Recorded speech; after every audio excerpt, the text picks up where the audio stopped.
মিলাদের জিলাপি মিলাদ পড়ার আগেই খেয়ে ফেলেছে কিছু পোলাপান, এ কারণেই এই দাদা রেগে ফায়ার। তো কি হয়েছিল আসল ঘটনা এটা জানার জন্য সম্পূর্ণ ব্লগটি দেখতে থাকুন। তো আসসালামু আলাইকুম বন্ধুরা, চলে আসলাম নতুন একটি ব্লগ নিয়ে। আজকে শুক্রবার, তাই চলে আসলাম মসজিদে জুম্মার নামাজ আদায় করার জন্য। মসজিদে ঢুকতেই দেখলাম সবাই নামাজ পড়ছে, আর এখানে কয়েকটা নামাজ না পড়ে বসে আছে। আমি ওখানে যাওয়ার সাথে ওরা কি যেন একটা লোকানোর চেষ্টা করলো, তারপর বুঝতে পারলাম ওরা জিলাপি খাচ্ছে। তারপর আমি ওদেরকে সরিয়ে ওখানে নামাজ পড়ার প্রস্তুতি নিলাম। অনেক কষ্টে ভাই ওদের হাত থেকে জিলাপিগুলো রক্ষা করলাম, তাও রক্ষা করতে পারিনি, নামাজের মধ্যে এর উপর হামলা চালিয়েছে ওরা। তো ভাই নামাজ পড়ার শেষে মিলাদ পড়ার জন্য সবাই প্রস্তুতি নিচ্ছে, তারপর দেখি আরেকজন এখান থেকে জিলাপি বাই করে খাওয়া শুরু করছে। আমি বললাম ভাই মিলাদটা শেষ করি তারপরে খাই। সে বললো আমি প্রতি শুক্রবারে খাই, সমস্যা হয় না। এরপর দেখলাম সবাই জিলাপি নিয়ে বের হয়ে আসলো।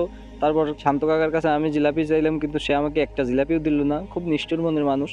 এরপর পরই এক দাদা খুব রেগে বের হয়ে আসছে। তো চলুন জানবো তার মুখ থেকে কি হয়েছে তার। মানে এই সিন নি আরে কম দিক বেশি দিক খাতিন